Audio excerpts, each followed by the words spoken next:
Halo, dengan saya Francisca Safira Hartun. Saya mahasiswa dari Universitas Pamulang, Fakultas Ekonomi dan Bisnis, jurusan Akuntansi S1. Saya dari kelompok 5. Di video kali ini, saya akan menjelaskan tentang laporan laba rugi. Di pertemuan 9 ini, saya akan pendekatan dalam menilai hubungan antara neraca dan laba rugi.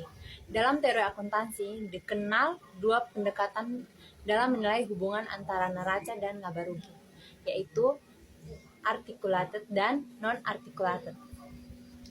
Pendekatan articulated artinya laporan laba rugi itu dianggap sebagai simplifikasi dari perubahan modal.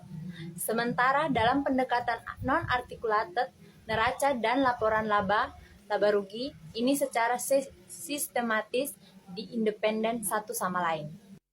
Konsep mapping. Menurut teori mapping konsep, maka biaya harus dibebankan sesuai dengan pengakuan dan periode penghasilan. Berdasarkan waktu pengeluaran atau pembebanan biaya dan prinsip mapping dikenal dua konsep berikut, yaitu direct atau product mapping.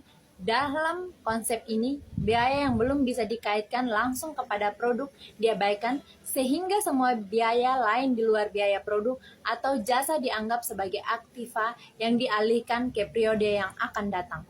Berikutnya, direct atau periode mapping.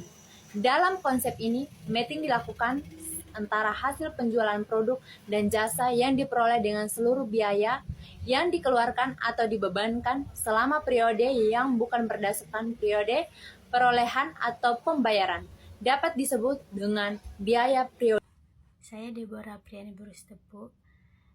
Selanjutnya saya akan menjelaskan definisi hasil, biaya, dan laba, di mana yang pertama ada hasil atau revenue. Komite on Terminologi mendefinisikan revenue sebagai hasil dari penjualan barang atau jasa yang dibebankan kepada langganan atau mereka yang menerima jasa. Definisi ini menggunakan pendekatan revenue expense. Kemudian biaya atau disebut dengan expense. Expense sebagai arus keluar aktiva, penggunaan aktiva atau munculnya kewajiban atau kombinasi keduanya selama suatu periode yang disebabkan oleh pengiriman barang, pembuatan barang, pembebanan jasa, atau pelaksanaan kegiatan lainnya yang merupakan kegiatan utama perusahaan. Selanjutnya ada gain dan loss, di mana gain atau laba atau keuntungan dari transaksi tertentu yang sifatnya insidentil. Gain tersebut adalah naiknya nilai ekuitas dari transaksi yang sifatnya insidentil dan bukan kegiatan utama entitas dari transaksi kejadian lainnya yang memengaruhi entitas selama satu periode. Kemudian ada losses atau rugi dari transaksi tertentu yang sifatnya insidentil. Loss itu sendiri adalah turunnya nilai ekuitas dari transaksi yang sifatnya insidentil dan bukan kegiatan utama entitas dari transaksi kejadian lainnya yang memengaruhi entitas selama satu periode tertentu. Selanjutnya ada pengukuhan penghasilan. Suatu penghasilan akan diakui sebagai penghasilan pada periode kapan kegiatan utama yang perlu untuk menciptakan dan menjual barang dan jasa itu telah selesai.